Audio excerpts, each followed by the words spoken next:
Oh, hanggang ngayon ba? Wala ka pa rin ganang kumain? Baldog, hindi ko naman gustong makunan. Tanggapin na lang natin ang katotohanan. Nawala na siya. Tanggapin? Alin? Yung katotohanan ng wala yung anak natin? Jonah! Hindi ibang tao yung nawala. Anak natin yung nawala. Ganun lang kadali sa'yo yung tanggapin yun? Tingin mo, ganun lang kadali sa akin? Nasasaktan din ako. Pero hindi ko pinapakita sa'yo. Kasi alam kong malulungkot ka. Baldog, magsimula na lang tayo ulit. Magsimula? Jonah, hindi ko kaya magpanggap. Hindi ko kaya magpanggap na masaya. Nabuo ako. Jonah, ang tagal natin pinangarap na magkaroon ng anak.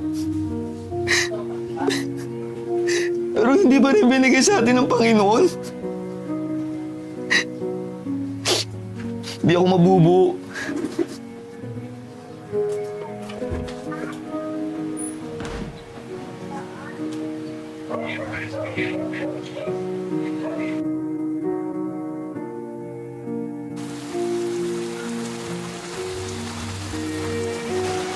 Kamusta kaya yung mga ibang lugar? Lubog kaya sa baha? Sigurado ako sa lakas ba naman na to.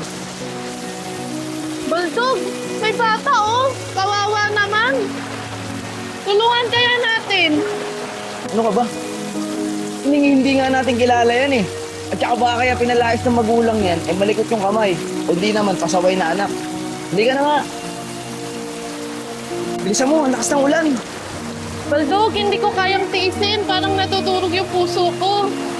Hindi ko kaya. Anong pangalan mo? Alpo. Halika, sumama ka sa akin. Kawawa ka naman.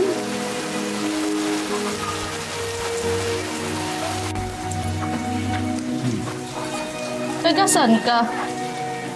Taga-probinsya po. Paano ka napadpad dito? Kasama ko po kasi yung kuya ko. Tapos bigla na lang po ako iniwan. Sabi niya po, mabalikan niya po ako. Pero di naman po pala.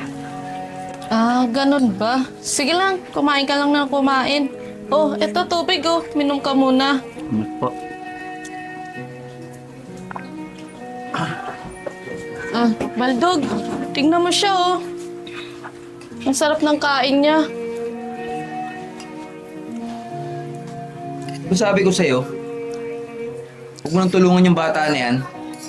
Ning hindi nga natin kilala yan, di ba? Yan ang hirap sa'yo eh.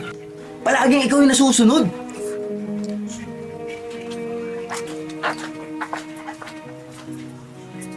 Ah, sige lang, ubusin mo yung pagkain mo. Kumain ka lang ng kumain, huwag mo nang pansinin yun.